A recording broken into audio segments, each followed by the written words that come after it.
বন্ধুরা, তোমাদের সাথে একটা দুঃখের কথা শেয়ার করবো। সেটা হইল গিয়া, আমার আশেপাশে যারা আছে তারা আমার একটু দেখতে পারে না। তারা চায় না আমি স্লিম থাকি, আমি ভালো থাকি, আমি শুকনা থাকি। তারা চায় আমরা খাইয়ে খাইয়ে আটার বস্তা বানায় ফেলতে। দেখো, কোনো দরকার আছে? হ্যাঁ, সকালে দাওয়াত দিয়ে এত কিছু খাওয়ানোর। হ্যাঁ বলো, তোমরা বলো, কিছু বলো। ভাজি করছে, গরুর মাংস, ওরে বাবারে কি কিউট। এরপরে পরোটা, কয়েক রকমের মিষ্টি। এই তোমরাই বলো, আমার প্রতি তারা এত হিংসা, এত জেলাস রাখে, যার কারণে এত এত খাবার বানায়। আর আমি তো খাবার দেখলে একটু সহ্য করতে পারি না, সব খেয়ে ফেলি, যার কারণে আমি মোটা হয়ে যাচ্ছি। আমি বলি আমি দাওয়াতে আসবো না, আমি যেতে চাই না, আমি চাই না খেয়ে খেয়ে ফুলে যেতে। তখন তারা বলে, জানো কালকে কি বানাবো? গরুর মাংস, পরোটা, ভাজি, সাথে দুপুরে খাবারে বানাবো চিংড়ি, পোলাও, রোস্ট। আরে ভাই, এত লোভ লাগানোর কোনো দরকার আছে?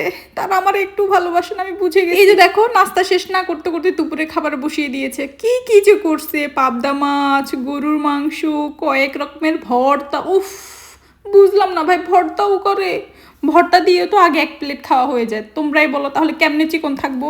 দেখছো হাঁসের মাংসগুলো কেমনে আমার দিকে তাকায় আছে, বলতেছে আমার তোরা কখন খাবি। এরপরে দেখো এখানে আবার চিংড়ি ভুনা করছে, আবার আলু শাক দিয়ে চিংড়ি। ভাই রে ভাই, আবার ভর্তা তো করছেই, সাথে আবার মাছের ডিম ভুনা করছে। এরপরে যে গরুর মাংস, ওরে বাবা রে বাবা। এরপরে পাবদা মাছ, রোস্ট। চিন্তা করলাম না থাক, এত খাবার যখন করছে একটু খেয়েই ফেলি। খেলে আর কি হবে, একটু মোটাই তো হবো, তাই না? একদিন তো মরেই যাবো। না খাই মরার থেকে ভাবলাম একটু খেয়েই মরি। কি বলো তোমরা? আচ্ছা যাক, তোমরা এবার চলে যাও, আমি একটু খাই, না হলে কিন্তু আবার তোমরা নজর লাগাই দিবা। টাটা।